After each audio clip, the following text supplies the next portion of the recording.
Salut tous, alors dans cette vidéo, je vais parler un peu de l'audience de la chaîne, mais c'est une vidéo qui va être un petit peu en relation avec la prochaine, et en fait, sans transition, mais pourquoi? Parce que la prochaine vidéo que je sortirai, ça va être une vidéo sur les prix au mètre carré, en fait, sur différentes villes en France, qui sont côtières, et des prix aussi au Monténégro que je partage, pour vous donner un ordre d'idée, mais c'est plutôt une vidéo réponse, hein, à des affirmations qui sont pour le moins pas raffinées et au pire stupides.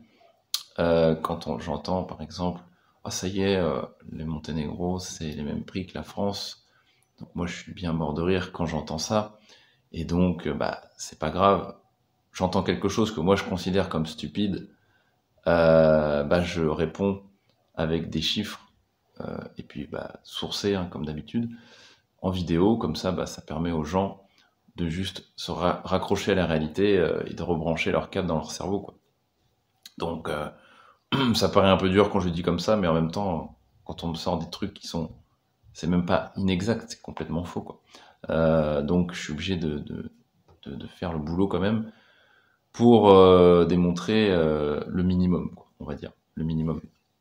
Mais ce que je veux dire, c'est que cette vidéo-là que je vais faire, elle s'adresse pas vraiment, faut pas la prendre personnellement pour vous, parce que l'audience de France et Monténégro, quand je compare à des confrères sur YouTube, quand je vois les échanges qu'ils ont avec leurs audiences, qu'ils appellent bien souvent d'ailleurs leur communauté, alors moi je suis bien mort de rire, parce que leur communauté, évidemment c'est du marketing, hein, c'est la communauté du porte-monnaie.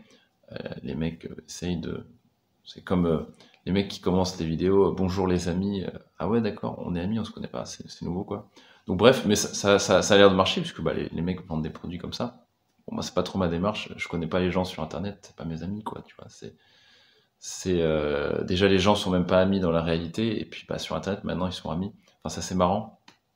Bref, chacun son marketing, moi j'ai pas de jugement à porter, mais c'est juste que moi j'explique un petit peu avec plus de finesse, mais pour vous dire que la vidéo que je vais faire là plus tard, elle est plutôt adressée sur la mass population, qui me sortent parfois quelques conneries comme ça, des gens de passage qui viennent puis qui repartent, mais qui balancent des trucs comme ça, oui, c'est le même prix qu'en France, etc. Bon on va sortir les calculettes puis on va se marrer quoi. Donc voilà, tout ça pour dire que dans cette vidéo là maintenant, je vais plutôt parler de l'audience de la chaîne justement. J'en profite. L'audience de ma chaîne. Donc, comme je vous disais tout à l'heure, quand je compare moi avec les confrères sur YouTube, je vois les échanges en fait avec leur audience. J'aimerais pas me taper ça au quotidien, quoi. Tous ces boulets et puis des échanges vraiment, mais d'un bas niveau intellectuel, pour pas dire plus. Putain, je pourrais pas me taper ça tous les jours, quoi. Et donc, les mecs, eux, ils se tapent ça, quoi. Et puis, moi, je voudrais pas avoir leur place, quoi, clairement. Et pour revenir plutôt à nous, moi, en fait, sur l'audience que j'ai sur France et Monténégro, alors moi, j'ai plusieurs canaux, hein, j'ai pas que cette chaîne YouTube, mais j'ai plusieurs canaux, mais sur France et Monténégro, on a aussi des échanges, donc pas seulement à travers YouTube, mais à travers Telegram, à travers la newsletter, et puis à travers les consultings, qui sont d'ailleurs pas seulement des consultings en digital, puisqu'il y a des clients qui viennent directement au Monténégro faire leur séance. Et c'est pas rare que ça m'arrive. Donc je vois les gens en vrai, je sais avec qui je parle, et c'est très enrichissant. Très enrichissant. Et voilà, quand je vois l'audience ici sur cette chaîne, je peux nous féliciter, parce qu'une audience, c'est vous et moi, en fait, hein, on est en relation, mais dans le sens où moi, j'ai pas attiré les personnes avec les plus bas QI au Monténégro, faut être honnête.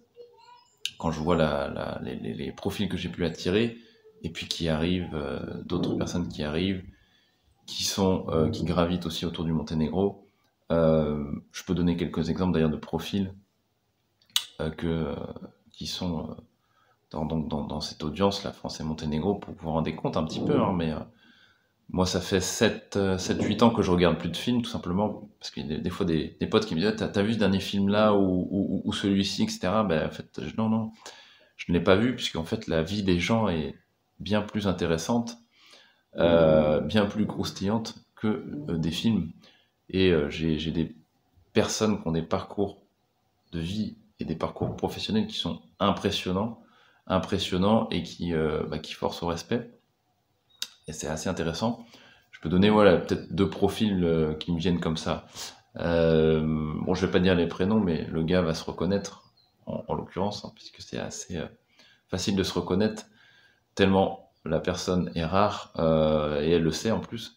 Mais par exemple, quand je vois voilà, un gars d'une cinquantaine d'années qui construit des maisons tout seul, le mec, c'est-à-dire qu'il construit littéralement tout seul, il a ses machines, mais il a aucun collègue, il construit une maison de A à Z tout seul. Donc je vais pas dire dans l'endroit en France où il fait ça, mais le mec est impressionnant. Et ce qui est impressionnant, c'est d'abord ses compétences professionnelles, mais c'est le niveau de conscience du mec, son intelligence aussi de vie, qui lui permet de dézoomer, parce que c'est ça la force des gens qui ont une conscience, c'est que tu peux zoomer et dézoomer, quoi. Parce que la plupart des personnes, la mass population, n'arrive pas à faire.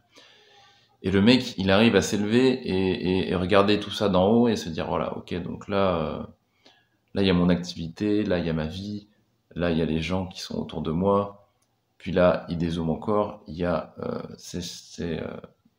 par exemple, ce que fait l'État, etc. Mais c'est un mec, par exemple, qui a une épaisseur de conscience qui est impressionnante, une intelligence impressionnante, parce que pour faire d'abord ce qu'il fait, donc le mec fait des maisons tout seul, mais c'est pas des maisons de 50 mètres carrés, hein.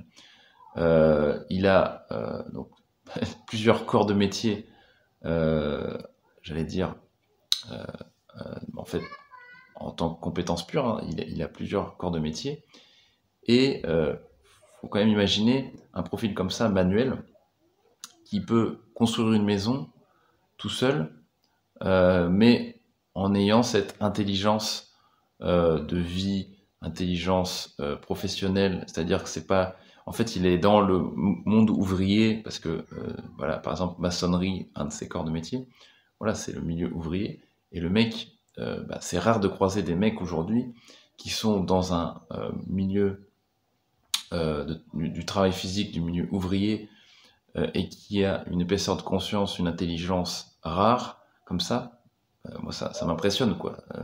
Ça m'impressionne, et c'est des gars qui sont ultra rares, non seulement, je veux dire, en France, en Europe, mais dans le monde, quoi. C'est des mecs comme ça, c'est ultra rare. En général, on a, par exemple, en France, attiré les gens vers le bâtiment, les personnes qui travaillent dans le bâtiment, on a essayé de les attirer là, parce qu'on leur a dit, bah, t'es trop con, tu comprends mon con, t'es trop con pour faire des longues études, donc tu vas là parce que t'es trop con, quoi. C'est un petit peu l'éducation nationale, c'est un petit peu vers ça qu'on a, en tout cas, orienté les mecs, et c'est dramatique. Mais sauf que, bah voilà, moi, je trouve des gars qui sont pas tombés dans ce registre-là, ils sont allés vers ces filières-là, et les mecs sont pas cons, ils sont plus intelligents que les mecs du bureau, quoi. Donc ça, c'est impressionnant. Et pareil, là, je généralise pas sur les mecs de bureau, mais je dis ça dans le sens où il y a en fait une catégorie de population qui se considère comme intellectuelle et voilà, on va dire, qui se considèrent d'une certaine façon parce qu'ils sont dans les bureaux et qui salissent pas les mains, etc. Et moi, ça me fait bien rigoler, quoi. Quand je rencontre des mecs comme ça, et j'ai attiré des personnes comme ça au Monténégro, qui ont un profil manuel avec un cerveau qui dépasse largement tout ce qu'on peut attendre de parfois haut cadre, directeur, ce que tu veux, d'une multinationale, quoi. Donc c'est impressionnant. Des profils comme ça, c'est impressionnant. Je peux donner un autre profil comme ça que j'ai eu il y a un mois. Donc pareil, donc je dis pas les noms, mais personne ne va se reconnaître. Donc je salue le gars en question qui va se reconnaître. C'est assez marrant parce que ce gars-là, il a beaucoup de points communs avec moi sur le côté vie perso et même sur le côté vie pro, parce qu'on a des compétences en commun qui sont vraiment presque identiques sur certains domaines professionnels. Donc c'est des compétences que vous ne connaissez pas, que j'ai, mais parce que je ne l'ai pas spécialement partagé en public. Euh, mais, euh, mais voilà, et le gars, il a un profil extrêmement rare. À 30 ans, il parle, voilà, il parle une, deux, trois langues, allemand, français, anglais. Il apprend actuellement le serbe. Il a des compétences en logistique qui sont ultra techniques. C'est pas de la simple logistique, hein, c'est quelque chose de très pointu. Il a en même temps un parcours d'investisseur déjà à 30 ans qui est très très réussi, pour le moins à cet âge-là, et ça va continuer. Et c'est un gars qui est voilà, qui choisit déjà à 30 ans ce qu'il veut faire ou pas faire dans la vie, au boulot, etc. Puisque en fait, il s'est donné les moyens financiers de pouvoir choisir sa vie à peu près comme il entend. Et c'est un gars qui a une épaisseur de conscience, pareil, énorme. Il est pas, voilà, il pourrait tomber dans ce que j'appelle l'autoroute du bling bling, avec l'argent, et puis bah, en fait, ce que souvent la plupart des mecs tombent d'ailleurs, je vois pas mal de mecs qui réussissent financièrement, mais qui tombent dans le gros piège, hein, ils ont été martyrisés par un système économique, et en plus, bah, quand ils ont de l'argent, ils le redonnent tout de suite, en fait, en achetant des Lamborghini, ou en les louant, etc. Mais ils retombent dans le bling bling, et puis finalement, ils redonnent toute la thune qu'ils ont gagnée durement. Donc les mecs se font bien baiser. Et en l'occurrence, voilà, le gars dont je parle là, c'est vraiment l'anti bling bling. Et c'est un profil extrêmement rare. Des mecs comme lui, dans le monde, il y en a moins de 500, il y en a moins de 200 même. Parce que sur les compétences qu'il a, dans quelle langue il peut les appliquer, et à quelle ampleur, parce qu'il faut voir l'ampleur, c'est-à-dire est-ce que tu peux les appliquer dans ton petit coin là où t'es, ou est-ce que tu peux les appliquer sur un territoire beaucoup plus grand, et le mec il a un profil exceptionnel, exceptionnel. Donc voilà, je le salue, c'est un client de Stéphane Edouard, il se reconnaîtra au moment de cette vidéo. Donc ça pour dire que j'ai une audience qui est ici excellente à bien des niveaux, et je suis très content d'avoir attiré au Monténégro, voilà, des personnes qui sont voilà, qui ont la capacité de dézoomer, qui ont des grandes visions, et qui sont pas juste voilà, juste des personnes qui ont une certaine réussite, mais sans l'épaisseur de conscience. Et c'est ça qui est intéressant, c'est l'épaisseur de conscience. Donc bien sûr, tout le monde n'a pas le même niveau, je veux dire, de conscience en fonction de l'âge qu'on a en plus. C'est sûr qu'à 20 ans, on peut pas avoir une conscience très élevée quand on n'a rien connu de la vie, ou à 18 ans. Mais par contre, on peut être sur le chemin, et en fonction des expériences de vie qui sont bah, de fait dans le passé, en fait, qui sont déjà passés, bah, on peut tout simplement voir la vie différemment, et puis avoir une autre approche. Donc ça m'intéresse, et c'est ça l'audience de Français Monténégro pour beaucoup. Et vous avez qu'à voir, hein, en général, j'ai pas des commentaires de débile mental sous les vidéos, donc c'est quand même quelque chose de, bah voilà, je dis d'enrichissant, et de pas se taper des Mongols comme il y en a par millions, hein, c'est pas par milliers, c'est par millions, sur les réseaux, avec des trucs complètement no sense. Donc c'est ce que je voulais vous partager aujourd'hui. Voilà, vous pouvez être bah, fier de ce que vous êtes sur voilà, l'audience qu'on représente, qui bah, effectivement, il faut pas se mentir, hein, c'est pas la majorité de la population, on le sait. Hein. La majorité de la population, bah, c'est des gros débiles. Hein. Faut pas passer midi à 14h pour voir juste les gens quand ils parlent 5 minutes. On a envie de se lever de la table et se barrer, quoi. Donc voilà. Bon, je vous laisse là-dessus, et puis bah portez-vous bien. Ciao.